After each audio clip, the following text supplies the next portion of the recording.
The conversation around roster movement in Los Angeles keeps getting more interesting, especially when you start looking beyond the obvious names and focus on the mechanics behind the scenes.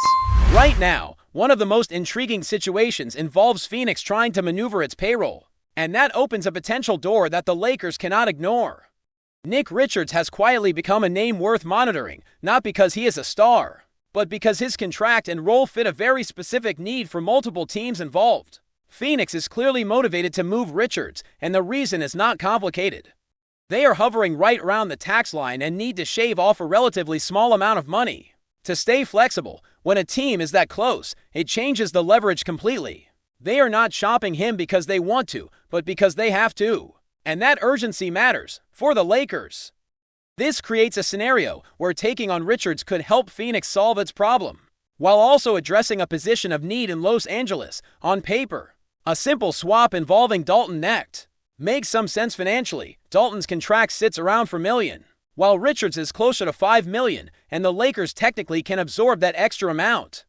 The issue is not the money alone, though. Once you dig deeper, you realize that making that move immediately creates another problem, because the Lakers would then be left with an empty roster spot and limited flexibility to fill it. That is where things stop being simple and start getting creative. To make something like this work, the Lakers would likely need a secondary move, either clearing additional salary or bringing back multiple players to balance the roster. This is where multi-team trades enter the picture, and once you start thinking in that direction, all roads seem to lead toward Brooklyn. The Nets are in a very different phase compared to most teams.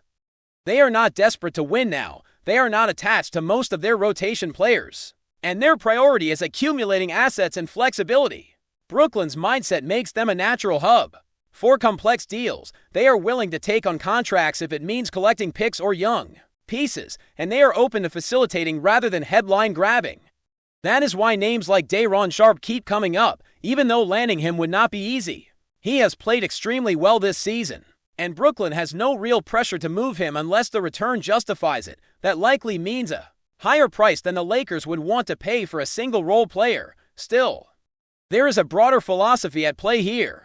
If the Lakers are going to part with significant draft capital, the move has to be a big swing. It cannot be about one rotation piece. It has to be about solving multiple depth issues at once, setting the roster up so that the offseason becomes about chasing one final upgrade, rather than patching holes everywhere. That is where the idea of pulling several players from Brooklyn, combined with a separate piece like Nick Richards from Phoenix, starts to feel more logical in that kind of scenario.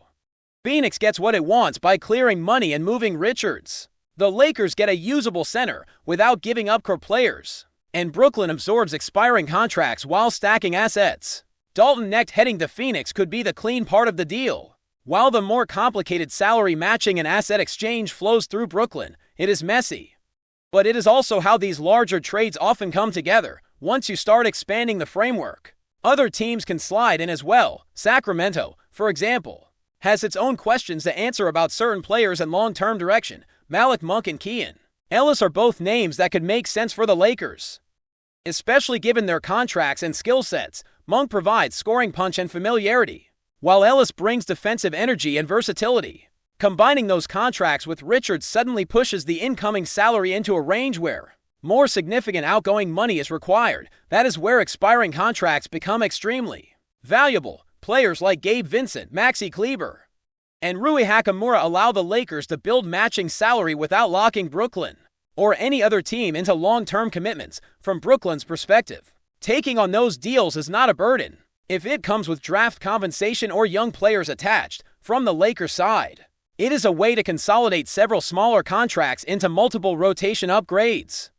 The challenge, of course, is complexity. Even a straightforward one-for-one trade is difficult to finalize in the league, because every front office values players differently depending on situation and timeline. When you add 3 or 4 teams, the difficulty multiplies. One team might demand more from one partner than another, and negotiations can stall quickly if even one piece does not align.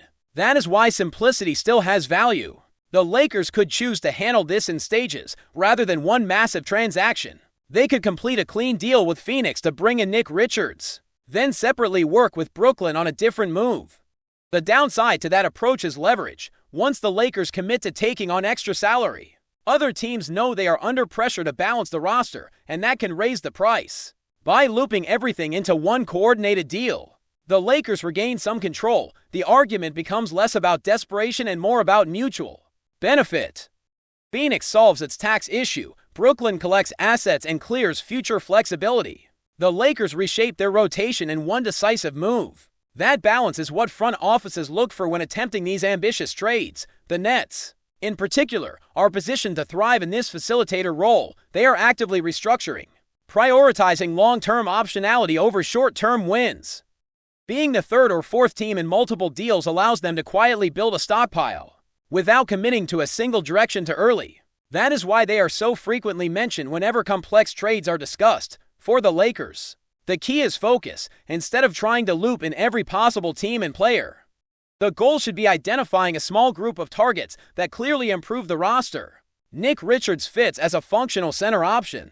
Adding one or two secondary rotation players from Brooklyn fits the need for depth and flexibility. Anything beyond that has to be carefully weighed against the cost. There are paths where this all comes together, but each one requires patience, leverage, and precise timing. The pieces are there, the motivations are clear, and the league landscape suggests that movement is coming. The real question is how aggressively the Lakers choose to push their chips into the middle as these opportunities continue to take shape, continuing from the initial possibilities. The Lakers' options expand considerably once you start layering in strategic thinking about both immediate impact and long-term flexibility. The combination of Richards, Malik Monk, and secondary players from Brooklyn creates a foundation. But the real ingenuity comes in how you balance incoming talent without going contracts to maintain both the luxury cap and a functional 15-man roster. Every small detail in these moves can drastically shift the feasibility of the trade, and that is why front offices spend weeks or even months negotiating the finer points. Before anything becomes official, one of the most important aspects is understanding which pieces have real value to the Lakers beyond salary matching. For example, Malik Monk's scoring potential gives the Lakers a rotation player who can create offense both on and off the ball. His presence allows the team to spread the floor and open driving lanes for stars. Keon Ellis, while not a flashy name, brings defensive versatility and the ability to guard multiple positions. That defensive flexibility is often undervalued in these conversations, but for a team like Los Angeles, it could be a key ingredient in the rotation puzzle. Looking further, the Lakers could explore including a player like Zaire Williams. Williams adds length, athleticism, and perimeter scoring, even if he is not a superstar. Pairing him with a few other rotation pieces from Brooklyn could give the Lakers a strong combination of youth, talent, and potential upside. Zaire would represent the type of asset that is not immediately dominant, but could develop into a cornerstone for future seasons. Layering this in with Richards and Monk provides the Lakers with a mix of immediate support and growth potential, which is exactly the kind of roster balance teams aim for in complex trades. Beyond the individual players, the strategic use of expiring contracts remains central to this discussion. Players like Rui Hachimura, Maxi Kleber, and Gabe Vincent offer flexibility to absorb incoming salaries without creating long-term financial headaches. Expiring contracts are like currency in the NBA. They allow a team to make significant moves without sacrificing long-term stability. From Brooklyn's perspective, taking on these contracts in exchange for younger players or draft considerations is an appealing proposition. It creates a mutually beneficial framework where all teams can improve their outlook while addressing specific objectives. Timing also plays a pivotal role. Trades of this magnitude often hinge on the calendar, particularly as teams approach deadlines or off-season free agency windows. If the Lakers move too early, they risk losing leverage on certain pieces. If they wait too long, they may miss opportunities or find that other teams have already reconfigured their rosters, reducing flexibility. That makes proactive planning essential. Every proposal has to consider not only current contracts but projected cap space, potential free agent signings, and anticipated roster churn. This forward-thinking approach separates opportunistic teams from those that are reacting after the fact. When you examine the broader market, the Lakers' leverage is also shaped by the Nets' willingness to facilitate. Brooklyn is looking to amass assets and maintain flexibility, and being the third team in a trade allows them to exert influence without fully committing to a single trajectory. That dynamic gives Los Angeles room to negotiate more creatively, potentially getting multiple players at favorable terms. The key, however, is clarity of intent. Brooklyn needs to know exactly what they are getting in return, and that the Lakers are serious about structuring the trade in a way that benefits all involved. Uncertainty can kill momentum, and in multi-team trades, momentum is everything. Looking at secondary moves, the Lakers could also involve Sacramento, particularly regarding Malik Monk and Keon Ellis. The Kings' objectives may align with clearing cap space or repositioning assets, making them a potential partner. A well-structured three-way trade could see the Lakers picking up Monk and Ellis, while Sacramento and Brooklyn both receive value that matches their current goals. The challenge is ensuring the final configuration keeps Los Angeles within its salary parameters, while still securing players who contribute meaningfully. Every dollar matters in these scenarios, not just in terms of salary, but also in terms of roster balance and competitive impact. The more creative the Lakers get, the more opportunities they uncover to solve multiple issues simultaneously. Imagine a scenario where Dalton Knecht goes to Phoenix, freeing up the cap space needed to absorb Richards, while expiring contracts and secondary pieces flow through Brooklyn to create a net gain in talent and roster flexibility. Adding a player like Zaire Williams or Cam Thomas would further solidify the rotation without requiring the Lakers to surrender core stars. This kind of orchestration takes time, patience, and negotiation finesse, but it is entirely plausible if all parties are motivated to reach a mutually beneficial solution. In this context, the Lakers are essentially playing a chess game, thinking several moves ahead. Each incoming and outgoing contract influences potential future trades and free agency decisions. Players with expiring contracts are particularly valuable because they provide leverage. Without long-term commitment, young talents like Monk, Ellis, or Williams offer upside while still being relatively inexpensive compared to established stars. By combining these factors thoughtfully, Los Angeles could reshape the roster in a way that addresses both immediate competitive needs and longer-term goals. Ultimately, executing a multi-team trade at this level requires precise coordination.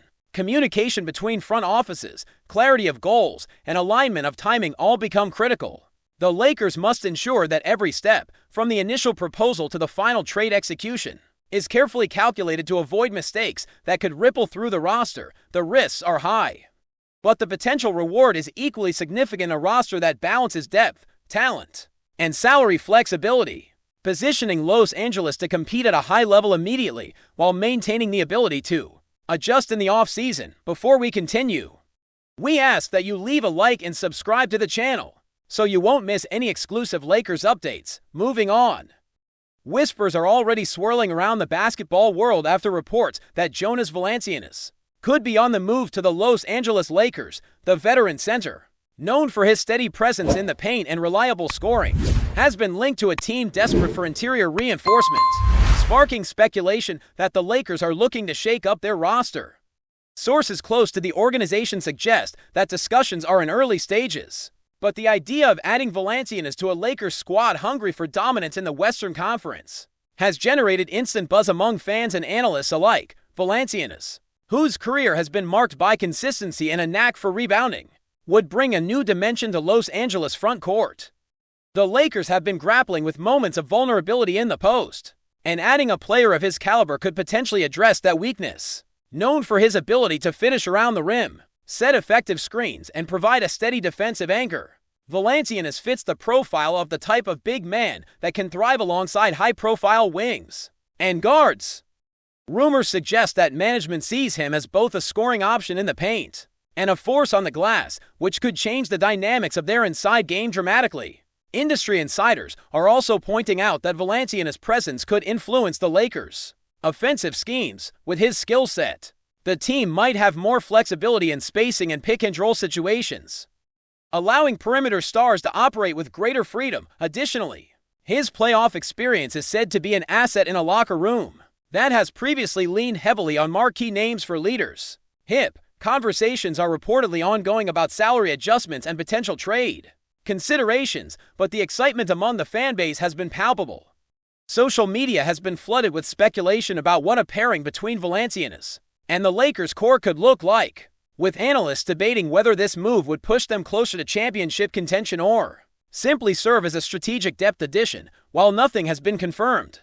The mere prospect of Valanciunas donning purple and gold has already ignited discussions across basketball circles. If the Lakers finalize the move, it could mark a significant pivot for the franchise's approach to building around their stars. Until official announcements are made, fans will have to settle for rumors and what-ifs, but the conversation about Jonas Valanciunas and the Lakers has undoubtedly taken center stage. Stay informed exclusively about Los Angeles Lakers news. Subscribe to our channel and hit the like button to keep receiving daily updates. Also, share your opinion on the news in the comments, as your contribution is crucial for the Lakers. Stay tuned for the next video.